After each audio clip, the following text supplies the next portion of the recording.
Hello बच्चों, नमस्कार। कैसे हैं आप सब लोग? उम्मीद करता हूं कि आप सब लोग अच्छे होंगे, बेहतरीन होंगे, लाजवाब होंगे, एकदम बिंदास होंगे और साथ ही बहुत अच्छे से आप लोग अपनी पढ़ाई को कर रहे होंगे। तो एक बार सभी दोस्त बताएंगे कैसे हैं आप सब लोग, कैसी चल रही है दोस्त आप लोगों की पढ़ाई? तो उम्मीद है कि एकदम बढ़िया चल रही होगी, एकदम शानदार चल रही होगी।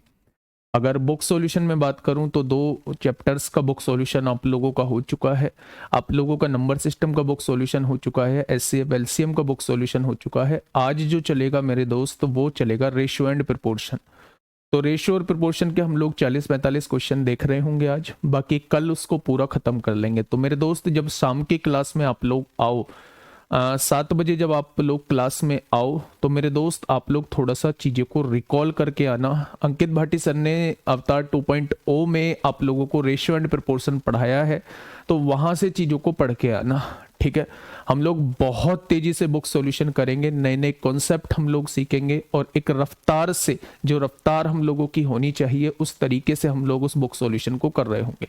तो जो आप लोगों के डाउट है वो भी दूर हो जाएंगे। अगर मैं सिलेबस की बात करूं तो सिलेबस ऑलमोस्ट आप लोगों का कंप्लीट है। अब जो है वो मेंसुरेशन आप लोगों का बचा हुआ है और मेंसुरेशन के बाद सिंप्लीफिकेशन आप लोगों का बचा हुआ है। सिंप्लीफिकेशन में मेरे दोस्त आप लोगों को स्क्वायर रूट, क्यूब रूट भी करा रहा हूँ, घातांक और करनी भी करा रहा हूँ, ठीक है मेरे साथी। मैंने कल शाम भी आप लोगों को बताया था मेरे दोस्त कि मॉक टेस्ट से अपनी तैयारी का पता नहीं लगाना है कि मॉक टेस्ट में अगर स्कोर कम आ रहा है तो मेरी तैयारी नहीं है। मॉक टेस्ट में जितना स्कोर कर रहा हूँ क्या उतना ही मेन एग्जाम में स्कोर करूंगा? बिल्कुल भी ऐसा नहीं है। मॉक टेस्ट केवल आप लोगों को ये बताता है कि ये पोर्शन जो है वो आप लोगों का वीक है, आपको इस पर मेहनत करने की आवश्यकता है। अगर आप अच्छे से एनालिसिस करेंगे तो एक एक आपकी कमियां बताने का काम करेगा दोस्त मॉक टेस्ट जो होगा, ठीक है। तो लास्ट का 1 महीना जो है वो ज्यादा कंसंट्रेट करिए, किस पर? मॉक टेस्ट पर ज्यादा कंसंट्रेट करिए। अगर आप लोग सिलेबस को कंप्लीट कर चुके हो, मैं बस आप लोगों से ये कहना चाह रहा हूं कि मैथ में मेरे दोस्त आप लोग सिलेबस जरूर कंप्लीट कर लेना। चाहे आप लोग क्या करना, चाहे आप लोग बिल्कुल बेसिक बेसिक कर लेना, जिनका मैथ कमजोर है वो बिल्कुल बेसिक बेसिक कर लेना, लेकिन हर एक चैप्टर का बेसिक आप लोगों को पता होना चाहिए, ठीक है मेरे दोस्त। क्योंकि आप लोग देखेंगे कि बहुत सिंपल सिंपल क्वेश्चन भी आप लोगों से पूछे जाते हैं और रेशियो एक ऐसा चैप्टर है जो किसी से नहीं आता, उससे भी रेशियो के क्वेश्चन जो है वो बन जाते हैं। गुड मॉर्निंग सभी को, मेरा प्यार भरा नमस्कार सभी को, राधे राधे सभी को दोस्त, जय हिंद और थल सेना दिवस की बहुत सारी शुभकामनाएं। आज आर्मी डे है और उसकी बहुत सारी शुभकामनाएं। आप भी आर्मी के जवान हैं और एसएससी जीडी वाले आर्मी के ही एक तरीके के जवान होते हैं, वो भी देश की सेवा कर रहे होते हैं। तो आपको भी बहुत सारी शुभकामनाएं, बहुत सारा प्यार, ढेरों बधाइयां, ठीक है दोस्त।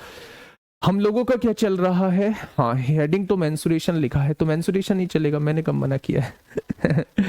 मेरे दोस्त मैं बुक सॉल्यूशन की बात करता। आज जो हम लोग स्टार्ट करने जा रहे हैं वो एक ऐसा टॉपिक स्टार्ट करने जा रहे हैं जो आप लोगों का वीक होता है।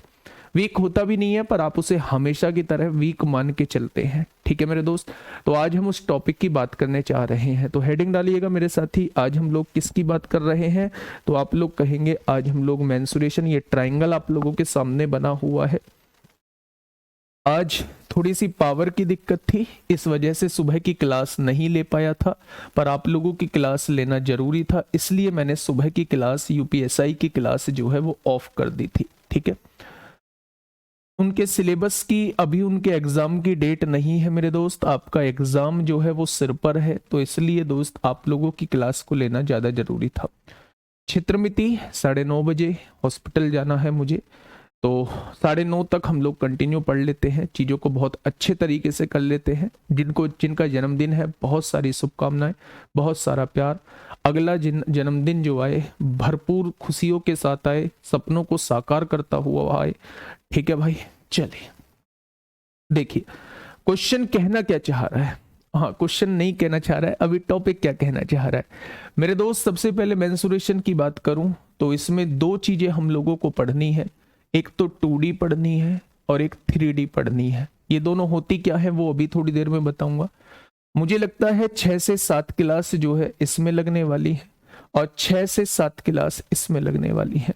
यानी कि अगर मैं बात करूं तो पूरी जनवरी जनवरी के लास्ट तक ये आप लोगों का टॉपिक खत्म होगा। और इसके बाद जो है वो 5 से 6 क्लास मुझे चाहिए होंगी, 5 से 6 क्लास मुझे चाहिए होंगी सिंप्लीफिकेशन में।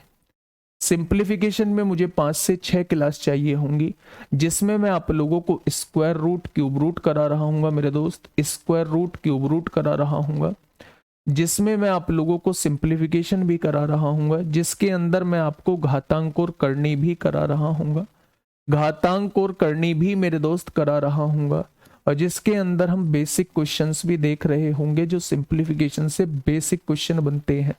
ठीक है, तो 5 से 6 क्लास मुझे यहाँ चाहिए होंगी। ठीक है भाई, अब बात करते हैं 2D 3D में। थोड़ा सा बड़ा टॉपिक है, लेकिन मैं आप लोगों से कह दूं कि आप लोगों को आज ही ये ठानना होगा कि चाहे क्लास 2 महीने की हो, हम लोग बोर नहीं होंगे।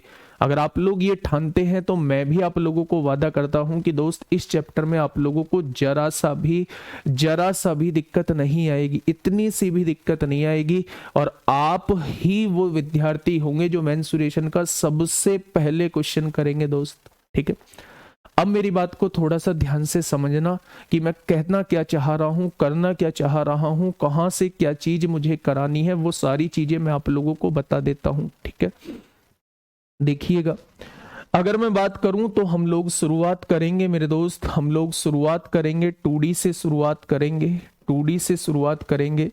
एक इसके बाद क्लास जो है वो मैं पॉलीगन की आप लोगों को लूंगा, पॉलीगन की आप लोगों की लूंगा एक क्लास, और इसके बाद जो है हम लोग 3D पढ़ रहे होंगे। अगर पढ़ाने का तरीका मैं आप लोगों को बताऊं तो सबसे पहले मैं 2 क्लास में फॉर्मूले पर बात करने वाला हूं, 2 क्लास में फॉर्मूले पर बात करने वाला हूं। फॉर्मूले कैसे हम लोगों को याद रखने हैं और कौन कौन सी चीजें फॉर्मूले से हम लोगों को करनी है। ठीक है, उसके बाद जो है वो 4 से 5 क्लास जो होंगी वो पहचान करने की आएंगी कि क्वेश्चन में कौन से क्वेश्चन में किस टाइप का फॉर्मूला लगेगा, वो आप लोगों को पहचान करनी होगी। सेम रूल जो है वो हम 3D में फॉलो करेंगे। सबसे पहले हम फॉर्मूले को पढ़ेंगे, और उसके बाद जो है हम देखेंगे मेरे दोस्त कि कौन सा फॉर्मूला किस वाले क्वेश्चन में इंप्लीमेंट होता है। ठीक है, बहुत बढ़िया। अब आगे आ जाइए मेरे साथी। अगर मैं आप लोगों से कहूं मेरे दोस्त मेंसुरेशन को, अब टॉपिक की तरफ हम लोग चलते हैं, और ये टॉपिक की शुरुआत होती है अब से। तो सबसे पहले मैंने हेडिंग आप लोगों के सामने डाला मेंसुरेशन, बिल्कुल ये मानते हुए कि आप मेंसुरेशन का एम भी नहीं जानते, वहां से शुरुआत कर रहा हूं मेरे दोस्त। बस जितना बोर्ड पे छाप दूं उतना अपनी कॉपी में छाप देना, और उतना कॉपी में छापने के बाद उतना तैयार कर लेना। 2 से 3 क्वेश्चन आप लोगों को देखने को मिलेंगे, और मैं आप लोगों से ये कहता हूं कि अगर आपने इसको कर लिया तो मेरे दोस्त आप बहुत सारे बच्चों को पीछे छोड़ देंगे, क्योंकि बहुत सारे बच्चे जो हैं इस टॉपिक को छोड़ के जाते हैं। ठीक है भाई, चलिए, मेंसुरेशन यानी कि क्षेत्रमिति, मेंसुरेशन यानी कि क्षेत्रमिति, यानी कि इसके अंदर जो है वो क्षेत्रफल या आयतन से रिलेटेड कुछ होगा। ऐसी ज्योमेट्री हम लोगों को पढ़नी है जिसमें क्षेत्रफल की बात की जाए, आयतन की बात की जाए, तो उसी को कहा जाता है मेंसुरेशन यानी कि क्षेत्रमिति कहा जाता है मेरे दोस्त। मेंसुरेशन को 2 पार्ट में डिवाइड किया है, मेरे साथ साथ बनाएंगे। कुछ शुरुआत में जो है वो बेसिक चीजें हैं जिनका पता होना आप लोगों को जरूरी है। मेंसुरेशन 2 पार्ट में डिवाइड होती है, एक 2D होती है और एक 3D होती है। अब इन 2D और 3D का मतलब क्या है मेरे दोस्त? 2D का मतलब होता है 2 डायमेंशन, 2 डायमेंशन का मतलब होता है जिसमें 2 विमाओं की बात की जाए, जिसमें 2 विमाओं की बात की जाए उसे कहते हैं 2 डायमेंशन यानी 2D कहते हैं मेरे दोस्त। 2 विमाएं कैसे? अगर मैं किसी फिगर के अंदर लंबाई और चौड़ाई की बात करता हूं, अगर मैं किसी फिगर के अंदर लंबाई और चौड़ाई की बात करता हूं तो दोस्त वो फिगर जो है वो 2D के अंदर आएगी। तो यानी जिसके अंदर लेंथ और ब्रेथ की बात होगी उसे हम लोग कहेंगे 2D फिगर, या ऐसी फिगर जिसे हम लोग कॉपी पे ड्रॉ कर सकते हैं, उन सारी फिगर्स को हम लोग 2D फिगर कहते हैं। जैसे आयत की बात करूं तो आयत की चारों भुजा हम लोग बना सकते हैं, जैसे वर्ग की बात करूं तो वर्ग की चारों भुजा बना सकते हैं, जैसे वृत्त की बात करूं तो एक वृत्त को हम लोग ड्रॉ कर सकते हैं। लेकिन अगर मैं बेलन की बात करूं तो बेलन को आप लोग कॉपी पे नहीं बना सकते। आप कहोगे जी बनाते तो हैं बेलन की फिगर को, पर मेरे दोस्त वो 3D फिगर होती है, अगर उसका एक्चुअल रिप्रेजेंटेशन देखोगे तो आप उसे कॉपी पे नहीं बना पाओगे। बस वो ऐसी दिखती है, इस वजह से हम कॉपी पे उसे जस्ट ड्रॉ कर रहे होते हैं। ठीक है भाई, अब देखिए मेरी बात को समझिए। जैसे यहां लंबाई और चौड़ाई की बात हुई है, 3D के अंदर बेटा तीनों विमाओं की बात होती है, यानी लंबाई की भी, चौड़ाई की भी, ऊंचाई की भी। आप कहोगे जी इसका कोई एग्जाम्पल दे दो, तो जिस कमरे के अंदर बैठ के आप लोग क्लास ले रहे हो वो एक 3D फिगर है। आप कहोगे 3D फिगर कैसे है? उसकी लंबाई भी होगी कमरे की, उसकी चौड़ाई भी होगी कमरे की, और उसकी ऊंचाई भी होगी कमरे की। तो मेरे दोस्त जहां भी तीनों विमाएं आ जाती हैं, चाहे वो लंबाई की बात हो, चाहे वो चौड़ाई की बात हो, चाहे वो ऊंचाई की बात हो, तो मेरे दोस्त आप क्या कहेंगे? आप ये कहेंगे कि वहां जो है वो 3D फिगर आ जाएगा। ठीक है, तो 3D फिगर के अंदर बात करूं तो लंबाई भी होगी, चौड़ाई भी होगी, और ऊंचाई भी मेरे साथी हो रही होगी।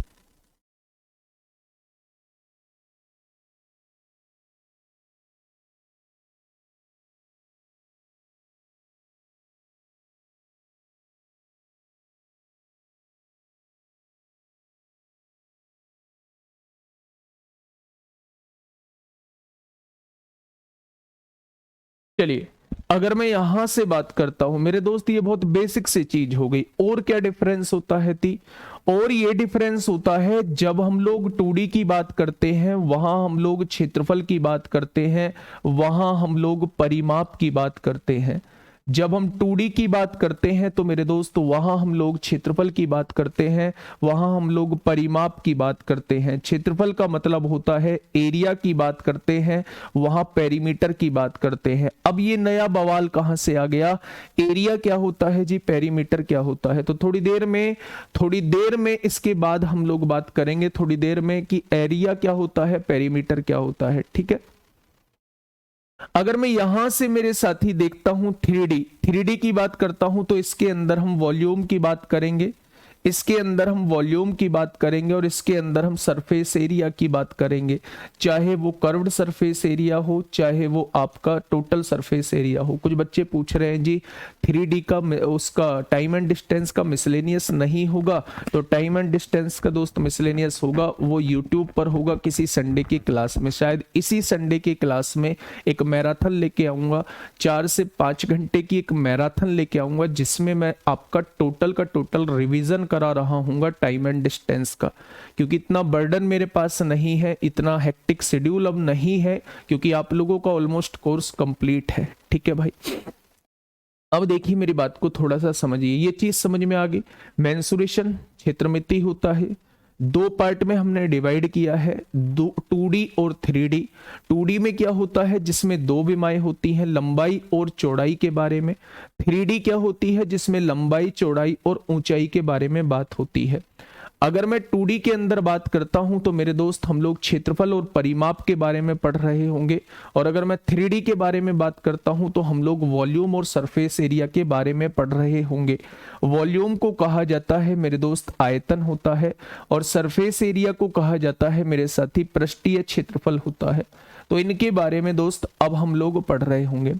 अब आप कहोगे जी ठीक है, इतनी बात हम लोगों के समझ में आ गई, तो कौन कौन सी, हाँ CS से TS से मैं डिफरेंस बताऊंगा मेरे दोस्त, आने दो, फिगर से समझा दूंगा क्या डिफरेंस होता है दोनों में। TS से कंप्लीट फिगर होती है, उसके अंदर से कुछ हटाते नहीं है, और CS से जो होता है उसमें अपर पोर्शन और लोअर पोर्शन को हटा के जो उसका मिडिल का पोर्शन बचता है वो CS से कहलाता है। फिगर आने दो, बहुत अच्छे से आप लोगों को एक्सप्लेन करूंगा कि दोनों बातों में डिफरेंस क्या होता है मेरे दोस्त। ठीक है, अगर मैं बात करूं 2D के अंदर हम लोगों को क्या पढ़ना है, तो सबसे पहले हम लोग शुरुआत करेंगे ट्राइंगल की। सबसे पहले हम लोग शुरुआत करेंगे ट्राइंगल की, जिसे हम लोग त्रिभुज कह देते हैं। क्या कह देते हैं? जिसे हम लोग त्रिभुज कह देते हैं। ठीक है, उसके बाद जो हम लोग बात करेंगे वो क्वाड्रिलेटरल की बात करेंगे। क्वाड्रिलेटरल की बात करेंगे। क्वाड्रिलेटरल को कहते हैं, 3 भुजाओं वालों को त्रिभुज कहते हैं और 4 भुजाओं वालों को चतुर्भुज कहते हैं, यानी कि क्वाड्रिलेटरल हम लोग उसे बोल रहे होते हैं। क्वाड्रिलेटरल के अंदर कौन कौन से क्वाड्रिलेटरल हम लोगों को पढ़ने हैं मेरे दोस्त? तो आप लोग कहेंगे सबसे पहले मुझे रेक्टेंगल पढ़ना है, सबसे पहले मुझे रेक्टेंगल पढ़ना है, जिसे हम लोग आयत कहते हैं, जिसे हम लोग आयत कहते हैं। दूसरे नंबर पे दोस्त हम लोगों को स्क्वायर पढ़ना है, स्क्वायर पढ़ना है, जिसे हम लोग मेरे दोस्त वर्ग कहते हैं। अगर तीसरे नंबर पे यही बात करूं तो मेरे दोस्त मेरे साथी यहां पे पैरेललोग्राम पढ़ना है, पैरेललोग्राम पढ़ना है हम लोगों को, जिसे हम लोग समांतर चतुर्भुज कहते हैं। क्या कहते हैं? समांतर चतुर्भुज कहते हैं मेरे दोस्त। अगर मैं बात करूं कि पैरेललोग्राम को क्या कहते हैं तो आप कहेंगे समांतर चतुर्भुज कहते हैं। ठीक है भाई। अगर मैं आगे बात करता हूं कि और इसके आगे क्या पढ़ना है, तो इसके आगे मेरे दोस्त हमें रोम्बस के बारे में थोड़ा सा पढ़ना है। रोम्बस क्या होता है? तो आप कहेंगे जी जिसे समचतुर्भुज कहा जाता है। क्या कहा जाता है? तो आप कहेंगे जी जिसे समचतुर्भुज कहा जाता है। इसके बाद अगर मैं बात करता हूं और कौन से टाइप का हम लोगों का क्वाड्रिलेटरल होता है, तो आप कहेंगे जितने भी 4 भुजाओं वाले बहुभुज हैं वो सारे क्वाड्रिलेटरल होते हैं, सारे क्वाड्रिलेटरल होते हैं मेरे दोस्त। तो ट्रेपेजियम क्या होगा मेरे साथी? समलंब चतुर्भुज होगा। ये सारे क्वाड्रिलेटरल हम लोगों को पढ़ने हैं और इन पे मेरे दोस्त क्वेश्चन भी आप लोगों से पूछे जाते हैं, इन पे आप लोगों से क्वेश्चन भी दबा के पूछे जाते हैं। ट्रायंगल पढ़ना है, त्रिभुज पढ़ना है, वो सारे टाइप के त्रिभुज, चाहे वो आप लोगों का समद्विबाहु त्रिभुज हो, चाहे वो समबाहु त्रिभुज हो, चाहे वो विषमबाहु त्रिभुज हो, चाहे वो न्यून कोण त्रिभुज हो, चाहे वो अधिक कोण त्रिभुज हो, चाहे वो आपका समकोण त्रिभुज हो, जितने भी टाइप के त्रिभुज हैं तो मेरे दोस्त वो सारे हम लोगों को ट्रायंगल के अंदर पढ़ने होंगे। अब 4 भुजाओं वाले बहुभुज को कौन कौन से पढ़ने हैं? रेक्टेंगल हम लोगों को पढ़ना है, स्क्वायर हम लोगों को पढ़ना है, पैरेललोग्राम हम लोगों को पढ़ना है, रोम्बस हम लोगों को पढ़ना है और ट्रेपेजियम हम लोगों को पढ़ना है। ठीक है। हाँ, अगर मैं इसमें इंपोर्टेंट साथी सबसे ज्यादा इंपोर्टेंट पूछूं तो आप लोगों को रोम्बस जो है वो सबसे ज्यादा इंपोर्टेंट रहने वाला है, स्क्वायर जो है वो सबसे ज्यादा इंपोर्टेंट रहने वाला है। अगर इंपोर्टेंट की बात करूं तो ये 2 टॉपिक जो है वो जबरदस्त इंपोर्टेंट रहने वाले हैं। क्वेश्चन तो कहीं से भी पूछ सकता है पर ज्यादा चांसेस होते हैं इन दोनों टॉपिकों के अंदर से पूछे जाने के। ठीक है भाई। अब हमने ये क्वाड्रिलेटरल भी पढ़ लिए, क्या इससे भी अलग कुछ और पढ़ना है? तो आप कहेंगे इससे अलग हमें एक छोटा सा टॉपिक पढ़ना है जिसका नाम होगा सर्किल, यानी कि जिसका नाम होगा मेरे दोस्त वृत्त। काइट पाइट हमें नहीं पढ़नी है, हमारे सिलेबस में काइट नहीं है। ठीक है भाई। तो सर्किल हम लोगों को पढ़ना है, वृत्त हम लोगों को पढ़ना है। हिंदी की कहोगे हिंदी भी लिखी है, इंग्लिश की कहोगे इंग्लिश भी लिखी है, तो ये फालतू कमेंट मत करो कि इंग्लिश में बोलो और हिंदी में बोलो मेरे दोस्त, है ना। आप लोग पढ़ाई से बचने के रास्ते 1000 देख लेते हो। देखो बताओ ऐसा कौन सा वर्ड है जहां हिंदी इंग्लिश नहीं लिखी है, बाइलिंगुअल चीजें नहीं लिखी है? सर भाग विधि से कर सकते हैं क्या? हाँ बिल्कुल कर सकते हैं मेरे दोस्त, भाग विधि से, भाग विधि से कर लो या डिफरेंस मेथड से कर लो, यही निकल के आएगा मेरे साथी। आप भाग विधि से करेंगे तो भी यही निकल के आएगा और डिफरेंस मेथड से करेंगे तो भी यही निकल के आएगा। 4 से डिवाइड वाला कॉन्सेप्ट लगाएंगे तो भी ये निकल के आएगा। अगर टोशेंट मेथड लगाते हैं तो भी ये निकल के आएगा। लेकिन अगर दोस्त चाल को दूरी से डिवाइड कर देंगे तो समय निकल के आ जाएगा। लेकिन अगर ए इतने दिन में करता है तो बी कितने दिन में करेगा वो भी यहां से निकल के आ जाएगा। भाई कुछ भी बोले जा रहे हो, कहीं की ईंट कहीं का रोड़ा, कहीं का कुछ भी जोड़ रहे हो, ये डिफरेंस मेथड से क्या ये निकल के आ जाएगा? ये डिफरेंस मेथड करा रहा हूं मैं आप लोगों को मेरे दोस्त। कैसी बात करते हो मेरे साथी, सुबह ही सुबह जो है कुछ भी कह रहे हैं, कुछ भी। चलिए अब समझिए मेरी बात को। हाँ, अगर मैं 3D की बात करूं कि 3D में हम लोगों को क्या पढ़ना है मेरे दोस्त, तो 3D की भी वो चीजें मैं आप लोगों को बता देता हूं जो चीजें हम लोगों को पढ़नी है। सबसे पहले हमें क्यूबॉइड पढ़ना है, क्यूबॉइड पढ़ना है। क्यूबॉइड को हिंदी में कहा जाता है, हम लोगों को घनाभ पढ़ना है। क्या पढ़ना है? घनाभ पढ़ना है। दूसरी बात करूं कि हमें इसी का छोटा भाई हमें क्यूब पढ़ना है। क्यूब क्या होता है मेरे दोस्त? घन होता है, ये भी हम लोगों को पढ़ना है। ठीक है भैया। अगर मैं यहीं पे बात करूं तो हमें राइट सर्कुलर सिलेंडर पढ़ना है, राइट सर्कुलर सिलेंडर पढ़ना है, जिसे हम लोग कहते हैं लंबवृत्तीय बेलन बोलते हैं। क्या बोलते हैं मेरे दोस्त? तो आप कहेंगे लंबवृत्तीय बेलन बोलते हैं। बेलन आप लोगों ने इसकी शॉर्ट फॉर्म सुनी होगी, कोई नहीं लगाता इसके आगे लंबवृत्तीय बेलन, आपने इसकी शॉर्ट फॉर्म सुनी होगी। ठीक है भाई। अगर मैं चौथी बात यहीं पे करता हूं तो राइट सर्कुलर कोन पढ़ता है। राइट सर्कुलर कोन हम लोगों को पढ़ना है। लंबवृत्तीय शंकु हम लोगों को पढ़ना है, लंबवृत्तीय शंकु हम लोगों को पढ़ना है। मेरे दोस्त अब आप कहेंगे जी खोखला बेलन नहीं पढ़ोगे, तो बेटा सिलेंडर के अंदर ही खोखला सिलेंडर करा दूंगा। राइट सर्कुलर कोन आप लोगों के हो गया। अगर मैं बात करूं मेरे दोस्त, इसी के अंदर हमें स्फीयर पढ़ना है, जिसे हम लोग गोला कहते हैं, गोला। और इसी के अंदर हम लोगों को हेमीस्फीयर पढ़ना है, हेमीस्फीयर हम लोगों को पढ़ना है, जिसे हम लोग अर्धगोला कहते हैं। क्या कहते हैं? अर्धगोला कहते हैं। क्या खोखला गोला नहीं पढ़ाओगे? पढ़ाऊंगा, इसी के अंदर पढ़ाऊंगा। ठीक है भाई। अगर मैं यहां देखूं तो लास्ट और जीडी के पॉइंट ऑफ व्यू से बहुत ज्यादा इंपॉर्टेंट फ्रस्टम हम लोगों को पढ़ना है, यानी कि छिन्नक हम लोगों को पढ़ना है। लास्ट टाइम भी यहां से दबा के क्वेश्चन आप लोगों से पूछे गए हैं। तो आप क्या कहेंगे? आप ये कहेंगे जी क्या प्रिज्म और पिरामिड नहीं कर पाओगे?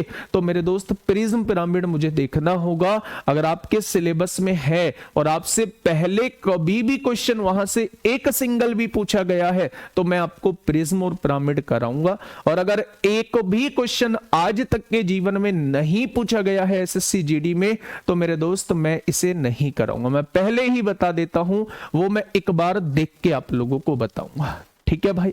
तो ये जो है आप लोगों का सिलेबस होता है, मेंसुरेशन 2D और मेंसुरेशन 3D का दोस्त सिलेबस होता है। ठीक है। अब आप लोगों को क्या करना है?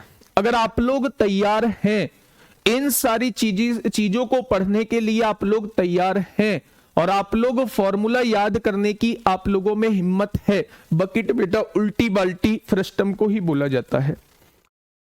उल्टी बाल्टी जो है वो फ्रस्टम को ही बोला जाता है। अगर आप लोगों में हिम्मत है और आप लोगों में ताकत है और आप लोग ये सोचते हैं कि हाँ हम लोग फॉर्मूले याद कर लेंगे, तो मेरे दोस्त ये क्लासेस जो हैं आप लोगों के लिए जरूरी है। और अगर आप लोगों में हिम्मत नहीं है और आप लोगों के फॉर्मूले याद करना बस की नहीं है, तो मेरे दोस्त फिर ये क्लासेस आप लोगों के लिए जरूरी नहीं है। फिर आप लोग अपना और किसी सब्जेक्ट पे और किसी टॉपिक पे ध्यान दे सकते हैं, क्योंकि ये सारे के सारे टॉपिक, ये सारा का सारा चैप्टर जो है वो मेरे दोस्त फॉर्मूले पर टिका हुआ है। ठीक है। फॉर्मूले पर मेरे दोस्त ये पूरा का पूरा जो है वो टिका हुआ है। ठीक है।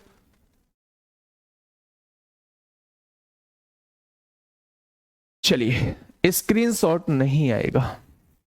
बकेट बेटा यही होता है, फ्रस्टम ही होता है हम लोगों का बकेट जो होता है। ठीक है। अब हेडिंग डालिए मेरे दोस्त त्रिभुज। ये लिखाना इसलिए जरूरी था क्योंकि ये सारी चीजें हम लोगों को पढ़नी है। ठीक है। अब देखो हेडिंग डालो मेरे साथी, त्रिभुज। हेडिंग डालिए मेरे दोस्त, त्रिभुज की बात हम लोग करने वाले हैं, यानी कि ट्राइंगल की बात हम लोग करने वाले हैं। त्रिभुज की बात हम लोग करने वाले हैं, यानी कि ट्राइंगल की बात हम लोग करने वाले हैं। बच्चे बहुत प्यार से सुनना, एक एक बात सुनना। जो चीज आपके मन में उठेगी, जो क्वेश्चन आपके मन में उठेगा, वो मैं पहले ही दबा दूंगा। मुझे पता है यहां से क्या क्या क्वेश्चन उठने वाले हैं। आप 1-1.5 घंटा आराम से पढ़िए। हाँ, आप 1-1.5 घंटा आराम से पढ़िएगा मेरे दोस्त, आपका हर एक चीज रेडी हो जाएगा। ठीक है। देखिए, थोड़ा सा ध्यान से सुनिए। सबसे पहला सवाल उठता है, त्रिभुज होता क्या है? तो आप लोग जानते हैं, त्रि मतलब तीन, तीन भुजाओं से मिलकर बनी कोई भी बंद आकृति, तीन भुजाओं से मिलकर बनी कोई भी बंद आकृति उसे हम लोग त्रिभुज कहते हैं। ये तीन भुजाओं से मिलकर बनी है एक बंद आकृति है, तो इसे हम लोग क्या कहेंगे, उसे हम लोग त्रिभुज कहेंगे। ठीक है भाई। अगर मैं आप लोगों से ये कहता हूं कि त्रिभुज क्या कभी भी हम लोगों को तीन भुजा देगा, तो क्या हमेशा त्रिभुज बनेगा? तो मेरे दोस्त ऐसा नहीं है, मेरे दोस्त मेरा ऐसा नहीं है। त्रिभुज के बनने की भी कंडीशन होती है। तो सबसे पहले ये सुनिएगा, कोई आपसे पूछे त्रिभुज क्या होता है, तो आप कहना तीन भुजाओं से मिलकर बनी कोई भी बंद आकृति, क्लोज्ड फिगर होनी चाहिए। अगर मैं आप लोगों से कहूं भाई तीन भुजा तो ये भी है, तो क्या ये त्रिभुज है? तो आपने कहा ये त्रिभुज नहीं है। इसीलिए मैंने कहा है तीन भुजा भी होनी चाहिए और एक बंद आकृति भी होनी चाहिए, क्लोज्ड फिगर होनी चाहिए, तो उसको क्या कहते हैं, उसको हम लोग त्रिभुज कहते हैं। अब आप लोग कहेंगे जी सवाल ये उठता है, क्या हमेशा जैसे मैंने पहली भुजा 3 सेंटीमीटर दे दी, दूसरी भुजा 5 सेंटीमीटर दे दी और तीसरी भुजा 9 सेंटीमीटर आप लोगों को दे दी, मैंने तीन भुजा आप लोगों को दे दी और मैंने आप लोगों से कहा कि भाई ये भुजा जो है वो त्रिभुज बना पाएंगी, तो आपने कहा जी 3 सेंटीमीटर ये हो गई, 5 सेंटीमीटर ये हो गई और 9 सेंटीमीटर ये होगी, ये बिल्कुल त्रिभुज बना पाएंगी। लेकिन ऐसा नहीं है दोस्त, अपनी तरफ से आप लोगों ने चीजें जोड़ दी और वो त्रिभुज बन गया। ठीक है, मैं बस ये कहना चाह रहा हूं कि सबसे पहले त्रिभुज होता क्या है ये आपको पता होना चाहिए। दूसरी बात ये पता होना चाहिए कि त्रिभुज के बनने की कंडीशन क्या है। तो कंडीशन अगर कोई आपसे पूछे कि क्या त्रिभुज के बनने की कंडीशन क्या है, तो कंडीशन होती है मेरे दोस्त कि कोई सी भी दो भुजाओं का योग जो है वो हमेशा तीसरी भुजा से बड़ा आएगा। कोई सी भी दो भुजाओं का योग जो है, बेटा मैंने कहा मैं इन दोनों भुजाओं को जोड़ता हूं, तो आपने कहा जी बिल्कुल जोड़ लो। कोई सी भी दो भुजाओं का योग जो है वो हमेशा बड़ा आएगा तीसरी वाली से। तीसरी कौन सी बची? बीसी बची। आपने कहा जी मैं तो इन दोनों भुजाओं को जोड़ूंगा इस बार, आपने कहा जी मैं तो एसी और बीसी को जोड़ूंगा इस बार, इन दोनों को जोड़ूंगा, तो क्या ये भी बड़ा आएगा तीसरी वाली भुजा से? तो मैंने कहा बिल्कुल बड़ा आएगा। आपने कहा जी मैं तो ए बी और बी सी को जोड़ूंगा, इस वाली को और इस वाली को जोड़ूंगा, तो आपने कहा अगर मैं इन दोनों भुजाओं को जोड़ता हूं तो क्या ये भी तीसरी भुजा से बड़ा आएगा? तो आपने कहा बिल्कुल आएगा। कोई सी भी दो भुजाओं का योग जो है वो हमेशा तीसरी भुजाओं से बड़ा आना चाहिए। अब इधर देखते हैं, जब मैंने इन दोनों भुजाओं को जोड़ा तो 8 है। क्या ये 8 जो है वो तीसरी भुजा से बड़ा है? तो आप कहेंगे जी अनर्थ हो जाएगा, ये तो बिल्कुल बड़ा नहीं है। अगर बड़ा नहीं है तो ये भुजाएं कभी भी त्रिभुज नहीं बना पाएंगी।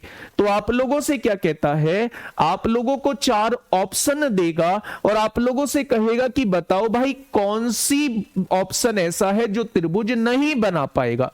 तो वहां आप लोगों को ये प्रॉपर्टी का यूज करना है। जैसे मैं आप लोगों को एग्जांपल बता रहा हूं, ये 4 ऑप्शन मैंने आप लोगों के सामने लिखे। मैंने आप लोगों से कहा 6 हो गया, 17 हो गया और आप लोग कहेंगे ये हो गया 21 हो गया। ठीक है, दूसरा एग्जांपल मैंने दिया 5 हो गया, 18 हो गया और यहां आपको दे दिया मैंने 19 दे दिया। ठीक है, तीसरा दे दिया मैंने आपको 11 दे दिया, यहां पे 16 दे दिया और आपको यहां पे दे दिया 28 दे दिया। चौथा मैंने आपको दे दिया 15 दे दिया, 17 दे दिया और यहां पे आपको 21 दे दिया। तो आप मुझे बताइए कि कौन सा ऐसा ऑप्शन है जो त्रिभुज नहीं बना पाएगा? कौन सा ऐसा ऑप्शन है जो त्रिभुज नहीं बना पाएगा? फटाफट भाई मुझे बताइए कौन सा ऐसा ऑप्शन है जो त्रिभुज नहीं बना पाएगा? तो आपने कहा जी देखो 17 और 6 23 होते हैं, बिल्कुल बड़ा है 21 से। इन दोनों को जोड़ता हूं तो 21 और 17 38 होते हैं, 6 से बिल्कुल बड़ा है। 6 और 21 27 होते हैं, बिल्कुल बड़ा है, हमेशा ट्राइंगल बनाएगा। आपने कहा 18 और 5 23 होते हैं, 19 से बड़ा है, बन सकता है। 5 और 19 24 होते हैं, 18 से बड़ा है, बिल्कुल बन सकता है। 18 और 19 37 होते हैं, 5 से बड़ा है, बिल्कुल बन सकता है। 2 साइड का सम तीसरी से बड़ा है। यहां पे आ जाओ, 15 और 17 32 हो गए, 21 से बड़ा है, बन सकता है। 17 और 21 38 हो गए, 15 से बड़ा है, बिल्कुल बन सकता है। 15 और 21 कितने हो गए? 36, 17 से बड़ा है, बिल्कुल बन सकता है। लेकिन जैसे ही आपने इन दोनों को यहां जोड़ा, इन दोनों को यहां जोड़ा, आपने कहा 11 और 16 27 होते हैं। क्या ये 28 से बड़ा है? तीसरी भुजा से बड़ा है? आपने कहा जी बड़ा नहीं है, ये तो बवाल हो जाएगा। अगर बवाल हो जाएगा तो दोस्त कभी भी ये भुजाएं त्रिभुज नहीं बना पाएंगी, कभी भी ये भुजाएं जो हैं वो त्रिभुज नहीं बना पाएंगे। तो त्रिभुज के बनने की कंडीशन होती है कि दो साइड का सम जो होता है वो हमेशा तीसरी साइड से बड़ा होना चाहिए। और इसी के जस्ट उल्टी एक और कंडीशन होती है कि दो साइड का डिफरेंस जो होना चाहिए। अगर मैं इन डिफरेंस लेता हूं इन दोनों भुजाओं का, तो आप कहेंगे जी डिफरेंस जो होना चाहिए वो तीसरी से छोटा होना चाहिए।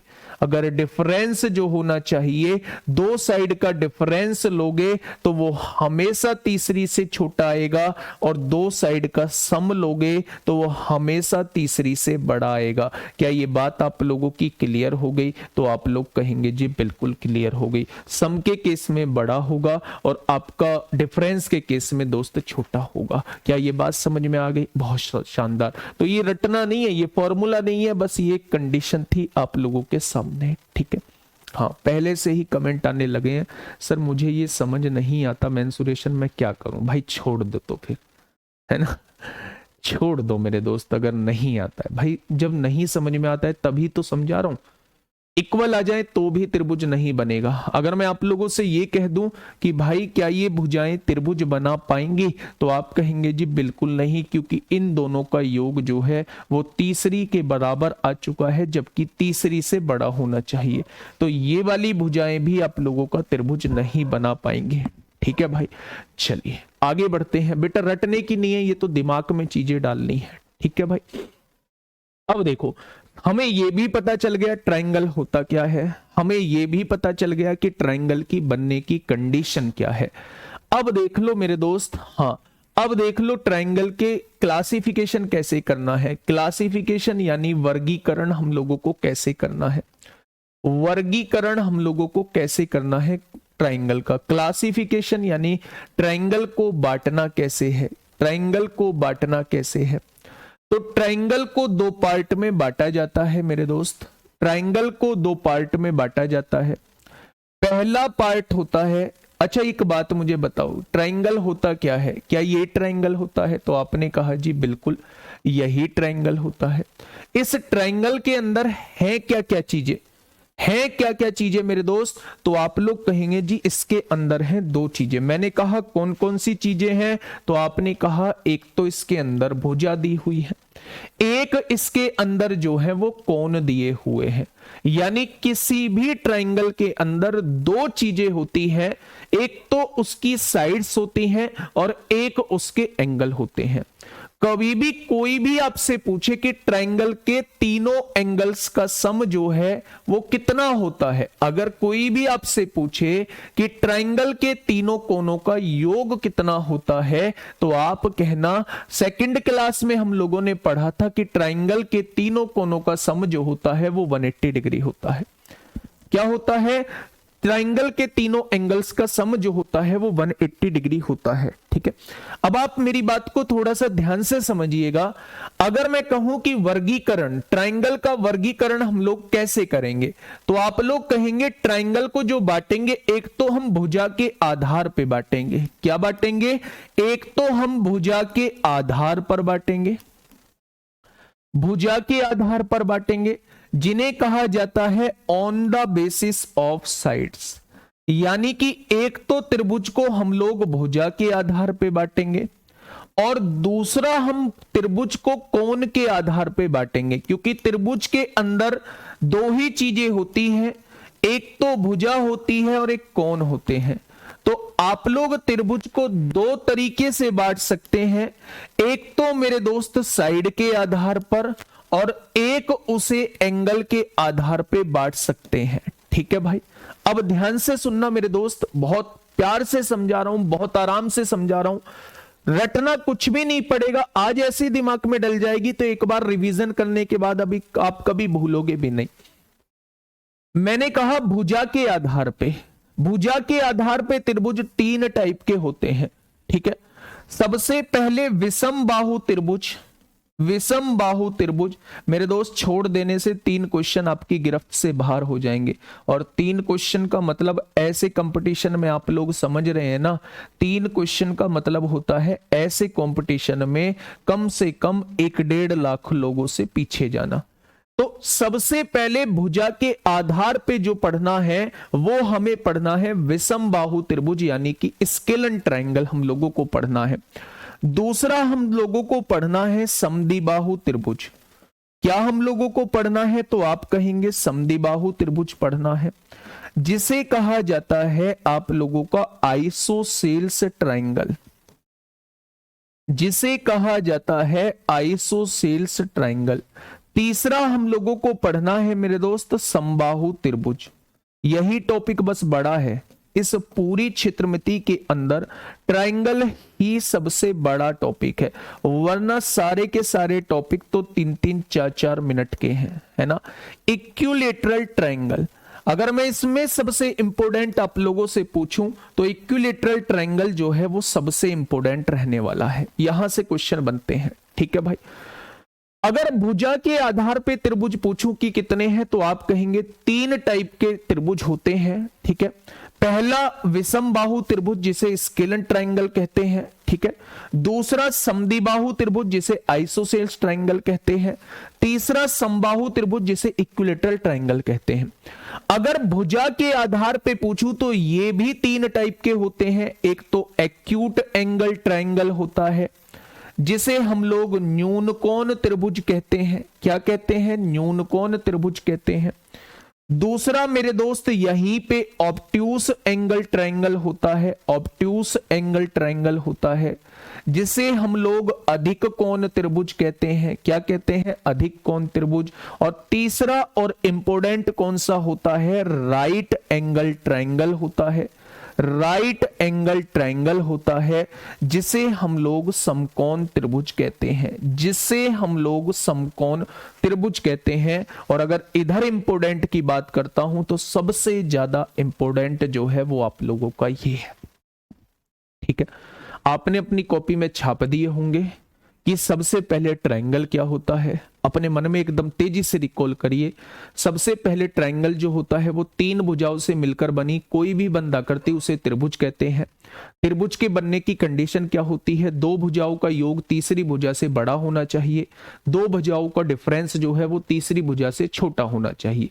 ये कंडीशन फुलफिल हो पा रही है तो त्रिभुज बनेगा, अगर ये कंडीशन फुलफिल नहीं हो पा रही है तो त्रिभुज नहीं बनेगा। डेट्स सेट, काम खत्म। उसके बाद हम लोगों ने बात करी कि वर्गीकरण कैसे होता है, त्रिभुज को बांटा कैसे जाता है। तो त्रिभुज के अंदर 2 चीजें होती हैं, एक तो भुजा होती है, एक मेरे दोस्त कोण होते हैं, ठीक है। ठीक है भाई, अगर मैं त्रिभुज को बांटू तो 2 पार्ट में डिवाइड कर सकता हूं, on the basis of sides भुजा के आधार पर, on the basis of angle कोण के आधार पर। भुजा के आधार पर त्रिभुज 3 टाइप के होते हैं, समद्विबाहु, समबाहु, विषमबाहु। और अगर मैं आपसे कहूं कोण के आधार पे तो न्यून कोण त्रिभुज, अधिक कोण त्रिभुज, और बच्चे आप लोग कहेंगे समकोण त्रिभुज, ठीक है। अब आप ध्यान से सुनना, बहुत आसान चीज है भाई, बस कमेंट पे ध्यान मत दो, दिमाग में मैं अपने आप डाल दूंगा। देखिए, आपने एक त्रिभुज बनाया, आपने एक त्रिभुज बनाया, ये था आपके द्वारा बनाया गया त्रिभुज। आपने एक त्रिभुज बनाया, ये था आपके द्वारा बनाया गया त्रिभुज, ठीक है। सबसे पहले मुझे पढ़ना है भुजाओं के आधार पे, तो ये 3 टाइप के त्रिभुज पढ़ने, इनके फॉर्मूले अभी लिखाऊंगा तो इनके नाम से ही कंफर्म हो रहा होगा।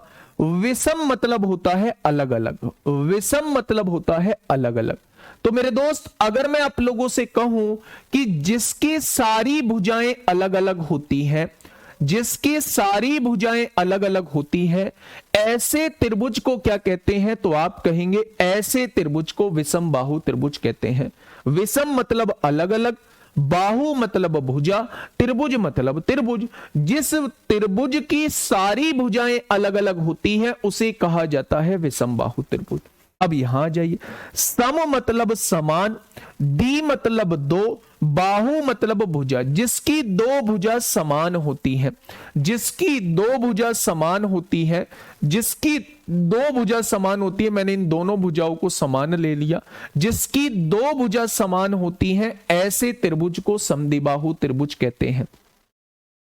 ऐसे त्रिभुज को समद्विबाहु त्रिभुज कहते हैं, आइसोसेल्स ट्रायंगल कहते हैं, जिसकी दो भुजा समान होती है। ठीक है, अगर मैं आप लोगों से कहूं समबाहु त्रिभुज क्या होता है, तो मेरे दोस्त सम मतलब भुजा, सम मतलब समान, बाहु मतलब भुजा और त्रिभुज मतलब त्रिभुज। जिसकी सारी भुजाएं बराबर होती हैं, जिसकी सारी भुजाएं बराबर होती हैं, उसे क्या कहते हैं हम लोग, उसे कहते हैं समबाहु त्रिभुज। क्या आप लोगों को यहां से क्रिस्टल क्लियर हो चुकी हैं चीजें? विषम बाहु त्रिभुज वो त्रिभुज होता है जिसकी कोई भुजा समान नहीं होती, सारी भुजा अलग अलग होती हैं। समद्विबाहु का मतलब जिसकी दो भुजा समान होती हैं, समबाहु का मतलब जिसकी तीनों की तीनों भुजा समान होती हैं। ठीक है भाई, अब उधर आ जाते हैं, थोड़ा सा ध्यान से समझना। आपने कहा जी ये आपके सामने एक त्रिभुज है, ठीक है, ये कोण मैंने 70 डिग्री का ले दिया, आपने कहा बिल्कुल ठीक बात है। ये कोण मैंने 80 डिग्री का ले दिया, आपने कहा बिल्कुल ठीक बात है। ये कोण 30 डिग्री का होगा, क्यों होगा? क्योंकि मेरे दोस्त तीनों का योग 180 होना चाहिए। ठीक है, तो आप कहेंगे 80 और 70 150 और 30 180 हो गया।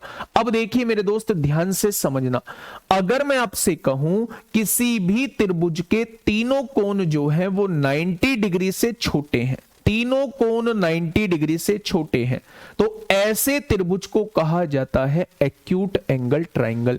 न्यून कोण का मतलब होता है छोटे, तो किससे छोटे? न्यून मतलब छोटा, कम तो किससे कम? अगर सभी के सभी कोण जो है वो 90 डिग्री से कम है, तो ऐसे त्रिभुज को कहा जाता है एक्यूट एंगल ट्रायंगल। अगर किसी भी त्रिभुज का एक कोण 90 डिग्री से बड़ा है, मान लो ये 110 का हो गया, ये जो है वो 20 का हो गया, 110 और 20 130, ये कितने का हो जाएगा? 50 का, क्योंकि तीनों का योग 180 होना है। अगर मेरे दोस्त एक कोण 90 से बड़ा हो गया तो ये क्या हो जाएगा? अधिक हो गया, तो अधिक कोण त्रिभुज हो जाएगा। लिखने की आवश्यकता ही नहीं है। न्यून मतलब कम, किससे कम? 90 से कम। अगर सारे के सारे कोण 90 डिग्री से कम हुए तो वो न्यून कोण त्रिभुज हो जाएगा। अगर एक भी कोण 90 डिग्री से बड़ा हुआ तो वो अधिक कोण त्रिभुज हो जाएगा। और यहां से आप लोगों को समझ में आ रहा होगा, राइट एंगल ट्रायंगल मतलब जिसमें एक कोण 90 डिग्री का होता है, जिसमें एक कोण 90 डिग्री का होता है, ऐसे त्रिभुज को हम लोग क्या कहते हैं? ऐसे त्रिभुज को हम राइट एंगल ट्रायंगल कहते हैं। ठीक है, ऐसे एक त्रिभुज को हम लोग क्या कहते हैं? राइट एंगल ट्रायंगल कहते हैं। ये था बेटा ट्रायंगल का बेसिक, हर एक ट्रायंगल के बारे में जानकारी होना। अब पहला फॉर्मूला आप लोगों के सामने लिख के आ रहा हूं। एक्यूट एंगल में बस ये पढ़ना है सारे के सारे कोण 90 डिग्री से छोटे। ऑब्ट्यूस में बस ये पढ़ना है कि एक भी कोण 90 डिग्री से बड़ा तो आपका ऑब्ट्यूस एंगल ट्रायंगल हो जाएगा। अब आप डिटेल में पढ़िए राइट एंगल ट्रायंगल, हेडिंग डालिएगा राइट एंगल ट्रायंगल। यहां से क्वेश्चन बनना स्टार्ट होते हैं, यहां से क्वेश्चन बनना मेरे दोस्त स्टार्ट होते हैं, यहां से क्वेश्चन बनना स्टार्ट होते हैं। क्या क्या क्वेश्चन बनते हैं ध्यान से सुनिएगा।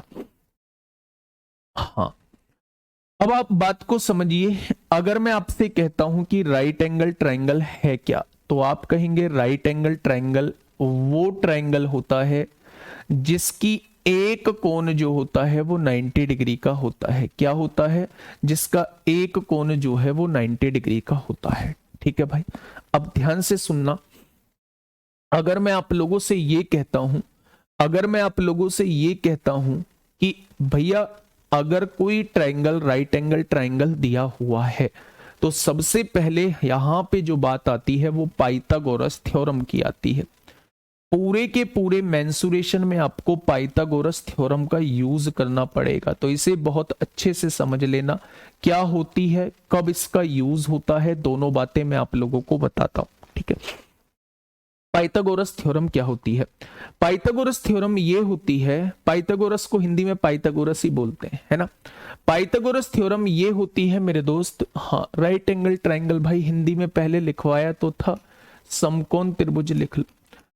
पाइथागोरस थ्योरम ये होती है कि सबसे बड़ी साइड्स का जो स्क्वायर होगा, सबसे बड़ी भुजा का जो स्क्वायर होगा, सबसे बड़ी भुजा का जो वर्ग होगा, वो अन्य दोनों भुजाओं के वर्गों के योग के बराबर आएगा।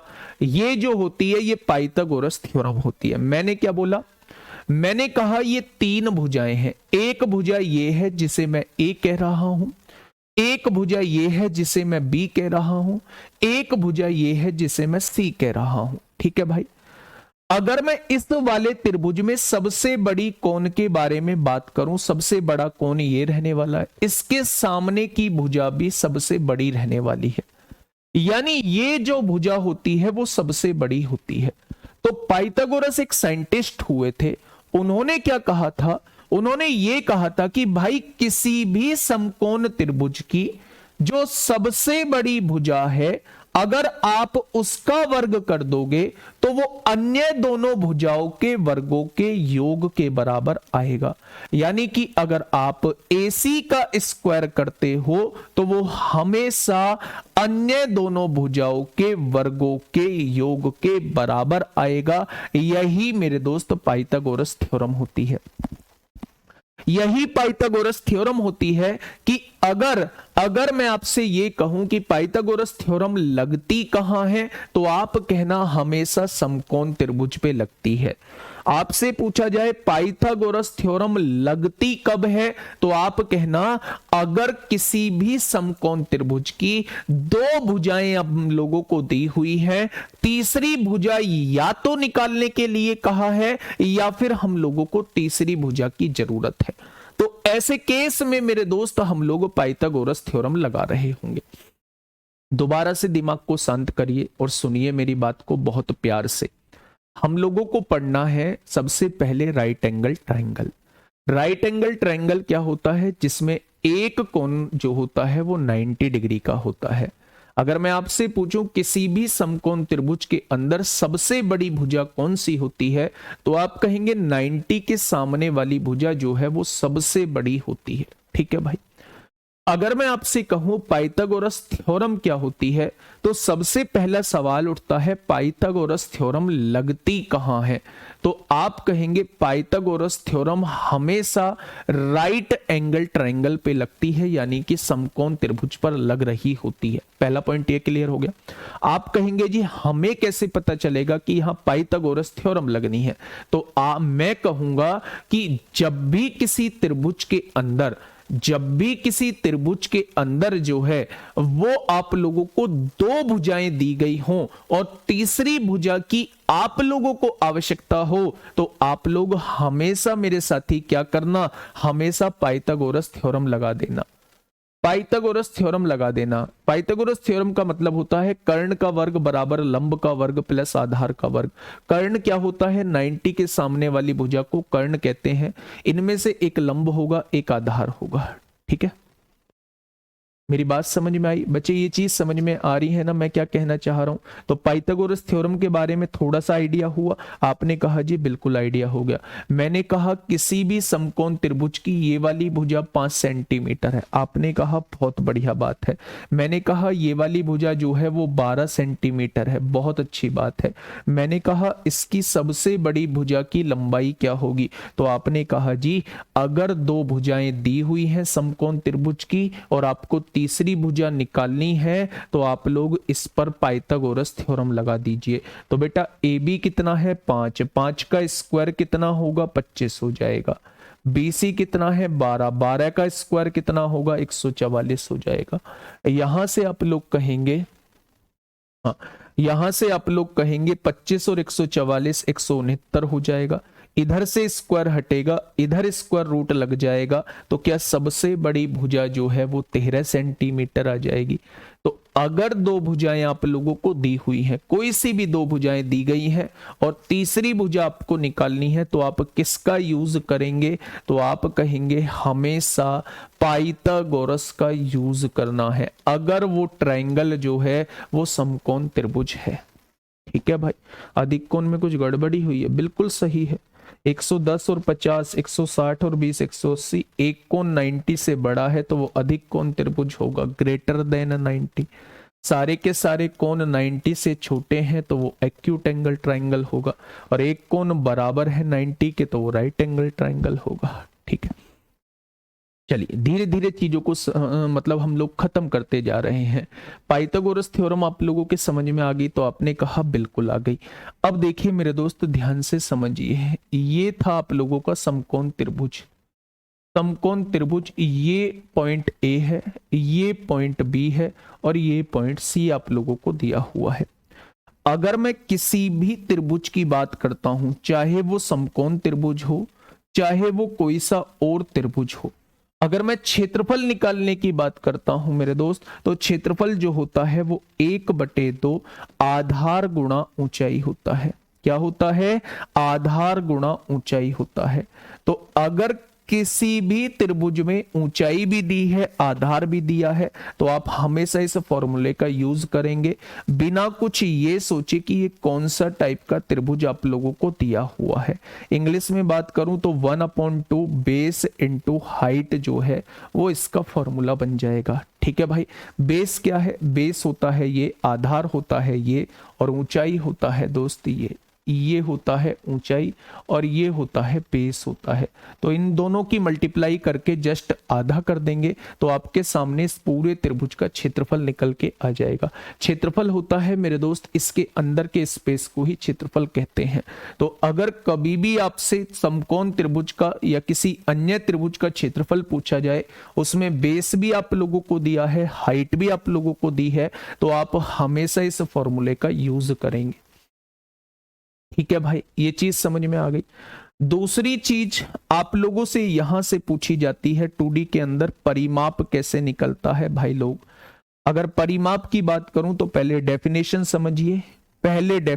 समझिए, कि पेरीमीटर निकलता कैसे है। रटना नहीं है मेरे साथी, पेरीमीटर निकलता कैसे है उस बात को समझिए। अगर मैं आप लोगों से ये कहता हूं कि भाई कोई भी फिगर मैंने आप लोगों को दे दी और मैंने आपसे कहा जी इसका पेरीमीटर बताइए, भाई पेरीमीटर कितना होगा, तो आप ये कहिएगा कि जितनी भुजाओं से मिलकर वो फिगर बनी हुई है, जितनी भुजाओं से मिलकर वो फिगर बनी हुई है, उन सभी भुजाओं को जोड़ देंगे तो आप कहेंगे ये इसका परिमाप हो जाएगा। यानी आपने देखा कि ये वाला त्रिभुज 3 भुजाओं से मिलकर बना हुआ है, तो इन तीनों भुजाओं को जोड़ देंगे तो वो परिमाप आ जाएगा। तीनों भुजाओं के योग को ही परिमाप कहते हैं। तीनों भुजाओं के योग को ही परिमाप कहते हैं, कि योग को ही परिमाप कहते हैं। तीनों भुजाओं के योग को ही परिमाप कहते हैं। Sum of 3 sides is equal to perimeter, यानी तीनों भुजाओं के योग को ही परिमाप कहते हैं अगर हम तीनों भुजाओं को जोड़ देते हैं। ठीक है भाई, ये बात समझ में आ गई। अगर हम चतुर्भुज के केस में बात करेंगे तो चारों भुजाओं के योग को ही परिमाप करेंगे। अगर हम पंचभुज के केस में बात करेंगे तो पांचों भुजाओं के केस में हम परिमाप बोलेंगे। तो जिन भुजाओं से मिलकर वो फिगर बनी हुई है, उन्हें क्या कहा जाता है? उन्हें मेरे दोस्त पेरीमीटर कहा जाता है। ठीक है भाई, एरिया आप लोगों को पता चल गया है, पेरीमीटर आप लोगों को पता चल गया है। अब मेरे दोस्त पाइथागोरस थ्योरम आप लोगों को पता चल चुकी है। अब 2 बातें और आप अपनी कॉपी में लिखिए। एक तो लिखिए अंतःवृत्त की त्रिज्या, अभी बताऊंगा मेरे दोस्त ये क्या होती है, और एक लिखिए परिवृत्त की त्रिज्या। आप कहेंगे जी क्या ये भी पूछा जा सकता है? भाई साहब, यूपी पुलिस कांस्टेबल की बात हो, एसएससी जीडी की बात हो, यहां से क्वेश्चन पूछा गया है। अंतःवृत्त की त्रिज्या जिसे हम कहते हैं रेडियस ऑफ इन सर्किल, यानी कि मेरे दोस्त अंदर बने हुए वृत्त की त्रिज्या आप लोगों से पूछ लेता है। रेडियस ऑफ सर्कम सर्किल, बाहर बने वृत्त की त्रिज्या वो आप लोगों से पूछ लेता है। तो हम लोग डायरेक्टली कैसे निकालेंगे वो हम लोगों को यहीं का यहीं पढ़ लेना है। बच्चा ध्यान से सुनिएगा, ध्यान से सुनिएगा। हाँ, अर्ध परिमाप भाई परिमाप का आधा, परिमाप का आधा अर्ध परिमाप हो जाएगा। अर्ध लगा रहे हो खुद, मतलब परिमाप का आधा कर रहे हो, तो तीनों को जोड़ के आधा कर देना, वो अर्ध परिमाप हो जाएगा। अब मेरी बात को थोड़ा सा गौर से सुनना मेरे दोस्त। मैं कहना क्या चाह रहा हूं आप लोगों से, मैं कहना क्या चाह रहा हूं आप लोगों से, मैंने आप लोगों के ये अंदर एक वृत्त बनाया, ठीक है भाई, मैंने अंदर एक वृत्त बनाया और एक मैंने बाहर वृत्त बना दिया है मेरे दोस्त, एक मैंने बाहर वृत्त इस आप लोगों का बना दिया है, एक मैंने बाहर वृत्त आप लोगों का बना दिया है ना। चलो इसे बाद में देख लेंगे, बाहर वृत्त जो है वो बाद में देख लेंगे, ठीक है। अभी अंदर वृत्त बन रहा है, तो आप मुझे ये बताइए, अगर मैं कभी भी आप लोगों से अंदर बने वृत्त की त्रिज्या पूछ लेता हूं, ये जो अंदर बना है इसकी त्रिज्या क्या होगी, इसकी त्रिज्या क्या होगी, इसे ही अंतवृत्त की त्रिज्या कहा जाता है। तो मेरे दोस्त ये जो होता है 90 का एंगल ये है, 90 के सामने वाली साइड्स को हम लोग हाइपोटेनस यानी कर्ण कहते हैं। 90 से जुड़ी हुई भुजा एक परपेंडिकुलर हो जाएगी, एक बेस हो जाएगी, बेस को ही आधार कहते हैं, परपेंडिकुलर को ही लंब कहते हैं और हाइपोटेनस को ही कर्ण कहते हैं, ठीक है भाई। अगर कोई आप लोगों से पूछे कि अंदर बने हुए वृत्त की त्रिज्या बताइए, तो आप कुछ मत करना, आप कुछ मत करना, परपेंडिकुलर में दोस्त बेस को जोड़ना और उसमें से हाइपोटेनस घटा के आधा कर देना। आप क्या करना, हाँ रिकॉर्डेड चल रहा है बेटा, रिकॉर्डेड क्लास लो। मैंने पूछा किसी भी समकोण त्रिभुज के अंदर बने हुए वृत्त की त्रिज्या क्या होगी, तो आप ये कहना जी मैं इन दोनों भुजाओं को जोड़ के और उसमें से हाइपोटेनस को घटा के आधा कर दूंगा तो अंदर बने वृत्त की त्रिज्या आ जाएगी। एग्जाम्पल समझिए, एग्जाम्पल समझिए, ये आप लोगों के सामने एक त्रिभुज है, ठीक है, इसका कर्ण दिया हुआ है 25 सेंटीमीटर, हाइपोटेनस 25 सेंटीमीटर है, ये आधार जो है वो 24 सेंटीमीटर दिया हुआ है और आप लोगों से पूछ लिया अंतः वृत्त की त्रिज्या क्या होगी, अंदर बने वृत्त की त्रिज्या क्या होगी, जल्दी से आप लोग मुझे बता दीजिए क्या होगी। सबसे पहले आप लोगों को अंतः वृत्त की त्रिज्या का फॉर्मूला याद होना चाहिए। क्या होना चाहिए, परपेंडिकुलर में बेस जोड़ेंगे, उसमें से हाइपोटेनस घटाएंगे और आधा कर देंगे। हाइपोटेनस यानी कर्ण भी मुझे दिया हुआ है, बेस यानी आधार भी मुझे दिया हुआ है और मुझे जरूरत है परपेंडिकुलर की जरूरत है। तो जब भी दो भुजा देके तीसरी भुजा की जरूरत होती है तो मैंने आप लोगों को पाइथागोरस थ्योरम बताई है। पाइथागोरस थ्योरम ये कहती है कि सबसे बड़ी भुजा का स्क्वायर कितना हो जाएगा, 625 हो जाएगा, यही सबसे बड़ी भुजा होती है, वो बराबर होती है अन्य दो भुजाओं के स्क्वायर के। भाई 24 का स्क्वायर करेंगे 576 प्लस दूसरी भुजा के स्क्वायर के बराबर होती है। क्या यही होती थी आप लोगों की पाइथागोरस थ्योरम, ठीक है। अब आप ये देखिए कि ये प्लस का 576 है, इधर आके माइनस का 576 हो जाएगा, तो 15 में से 6 गए 9 बचेगा, 11 में से 7 गए 4 बचेगा, इधर से स्क्वायर हटेगा, इधर स्क्वायर रूट लग जाएगा। तो क्या आप कह सकते हैं कि तीसरी भुजा जो है वो 7 आ जाएगी, आएगी या नहीं? तो आपने कहा तीसरी भुजा जो है वो 7 सेंटीमीटर आ जाएगी, आएगी या नहीं? अब वो आपसे पूछ रहा है, उसने तीसरी भुजा के बारे में पूछा ही नहीं है। तीसरी भुजा तो आपकी मजबूरी थी निकालने की, उसने तो बच्चा अंतः वृत्त की त्रिज्या पूछा है, यानी इसके अंदर जो वृत्त बना है उसकी त्रिज्या आप लोगों को बतानी है। तो बस वैल्यू पुट करिए। परपेंडिकुलर क्या है 7 दिया हुआ है, बेस क्या है 24 दिया हुआ है, हाइपोटेनस क्या है 25 दिया हुआ है और बटे में 2 कर दीजिए मेरे दोस्त। अब आप कहेंगे 24 और 7 31 होते हैं, 31 में से 25 जाएगा तो 6 बचेगा और 6/2 का मतलब क्या होता है 3 सेंटीमीटर। इस क्वेश्चन का जवाब हो जाएगा। बताइए इस क्वेश्चन में कहां दिक्कत आई है आप लोगों को? कौन सी ऐसी चीज है जो मेंसुरेशन आप लोगों की मुश्किल बना रही है? मेरे दोस्त बस मैंने ये कहा है, अगर दो भुजा आपके पास हैं और वो समकोण त्रिभुज है तो आप पाइथागोरस थ्योरम लगा दीजिए तीसरी भुजा निकालने के लिए। आपको कैसे पता चलेगा पाइथागोरस थ्योरम लगनी है? तो पाइथागोरस थ्योरम हमेशा समकोण त्रिभुज पर लगती है, हमेशा वहां लगती है जहां दो भुजा देके तीसरी भुजा आपसे पूछी जाए।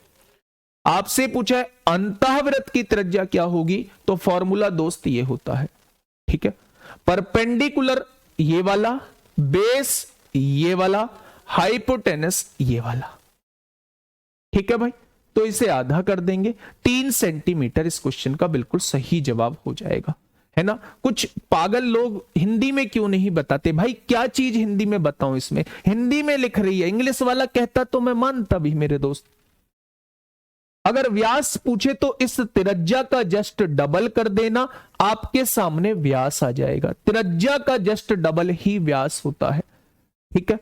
तो मैंने आप लोगों के सामने क्या बताया, मैंने आप लोगों के सामने बताया बेटा अंतःवृत्त की त्रिज्या ये होती है, ठीक है।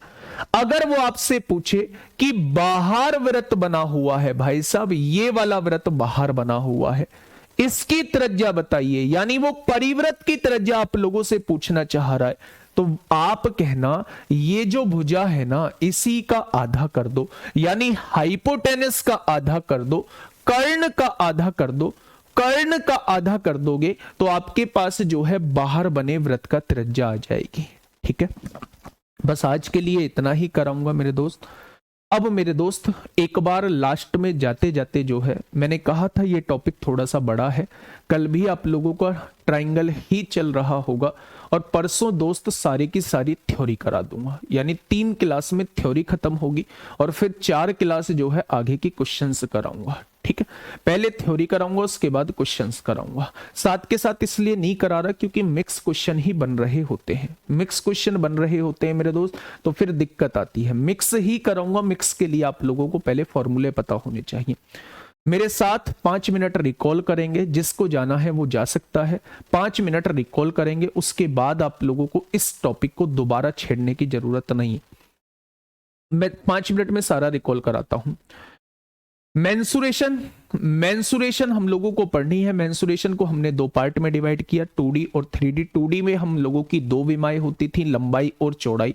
मेरे साथ साथ बुड़बुड़ाइए, घर वालों को भी लगे कि पागल हो गया है, बुड़बुड़ा रहा है क्लास में बैठ के, तो मेरे साथ साथ बोलिए दोस्त, कोशिश करिए और यकीन मानना मेंसुरेशन आप लोगों का सबसे मजबूत टॉपिकों में से एक टॉपिक होगा। सुनिएगा थोड़ा सा ध्यान से। मैंने आप लोगों से कहा कि भाई मेंसुरेशन 2 पार्ट में डिवाइड करनी है, 2D और 3D। 2D का मतलब 2 विमाएं जिसमें लंबाई और चौड़ाई के बात में होगी। 3D का मतलब 3 विमाएं जिसमें लंबाई, चौड़ाई और ऊंचाई के बारे में बात होगी। 2D में इमेज में हमने ट्रायंगल, सारे के सारे क्वाड्रिलेटरल और सर्किल हम लोगों ने रख लिए थे। 3D में हम लोगों ने क्यूबॉइड, क्यूब, सिलेंडर, कोन, फ्रस्टम, स्फीयर, हेमिस्फीयर, ये सारे पॉइंट हम लोगों ने रख लिए थे। शुरुआत हमने सबसे पहले ट्रायंगल से की थी। अगर कोई पूछे ट्रायंगल होता क्या है, तो आप कहेंगे ट्रायंगल होता है जी अगर 3 भुजाओं से मिलकर बनी कोई भी क्लोज्ड फिगर, कोई भी बंद आकृति है तो वो ट्रायंगल कहलाती है। दूसरी बात, ट्रायंगल के बनने की कंडीशन क्या है, तो आप कहेंगे 2 भुजाओं का योग तीसरी से ज्यादा होना चाहिए या फिर 2 भुजाओं का अंतर तीसरी से कम होना चाहिए, तो उसे हम लोग कहते हैं ये ट्रायंगल के बनने की कंडीशन है।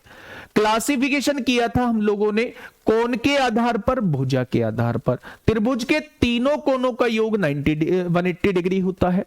कोण के आधार पे 3 टाइप में बांटा था, तो मैंने कहा था कोण के आधार पे 3 टाइप में बांटा था। एक होता है न्यून कोण जिसमें सारे के सारे कोण 90 डिग्री से छोटे होते हैं। एक बांटा था अधिक कोण जिसमें एक कोण 90 डिग्री से बड़ा होता है, और तीसरा बटा था हम लोगों ने समकोण, जिसमें एक कोण 90 डिग्री का होता है। अगर समकोण की बात करूं तो समकोण में एक कोण 90 डिग्री का होता है, तो इसके अंदर समकोण के सामने वाली भुजा को कर्ण कहते हैं, अन्य दो भुजाओं को लंब और आधार कहते हैं, यानी हाइपोटेनस, परपेंडिकुलर और बेस। यहां पे मैंने आप लोगों को बताया था, जब भी किसी समकोण के अंदर दो भुजा देके तीसरी भुजा आप लोगों से पूछी जाए तो आप कहना कि यहां पाइथागोरस थ्योरम लगेगी। पाइथागोरस थ्योरम यह कहती है कि कर्ण का जो वर्ग होगा, हाइपोटेनस का जो स्क्वायर होगा, वो बराबर होगा लंब के स्क्वायर के प्लस आधार के स्क्वायर के। ठीक है, अगर मैं आप लोगों से कहूं कि कभी भी आपसे समकोण त्रिभुज का क्षेत्रफल पूछा जाए तो आप कहना 1/2 आधार गुणा ऊंचाई होता है। इनमें से एक आधार होगा, एक ऊंचाई होगी, इससे कोई मतलब नहीं होता क्षेत्रफल के टाइम। ठीक है, सबसे बड़ी भुजा से कोई मतलब नहीं होता क्षेत्रफल के टाइम। अगर मैं आपसे परिमाप पूछता हूं तो सबसे परिमाप जो होता है वो तीनों भुजाओं का योग ही परिमाप होता है। अब दो चीजें आपने पहली बार पढ़ी होंगी, एक तो अंदर बने वृत्त की त्रिज्या पूछ लेता है, एक वो बाहर बने वृत्त की त्रिज्या आप लोगों से पूछ लेता है। तो जब भी अंदर बने वृत्त की त्रिज्या आपसे पूछे तो परपेंडिकुलर में बेस जोड़ना, उसमें से हाइपोटेनस घटा के 2 से डिवाइड कर देना, यानी इन दोनों भुजाओं को जोड़ के सबसे बड़ी भुजा को घटा के आधा कर देना। ठीक है, अगर मैं आप लोगों से यह कहूं कि भैया परिवृत्त की त्रिज्या क्या होगी, तो बाहर बने वृत्त की त्रिज्या क्या होगी, तो आप कहना कि वो कर्ण की आधी होती है, h/2 होती है। ठीक है भाई, बस आज के लिए इतना ही। कल जो स्टार्ट करेंगे अपना टॉपिक यहां से स्टार्ट कर रहे होंगे, इन दोनों को भी कल ही करा दूंगा फॉर्मूले सहित, और कल ही आप लोगों को स्क्वायर और रेक्टेंगल भी कराने की कोशिश करूंगा। आज के लिए इतना ही। Okay, tata, bye bye.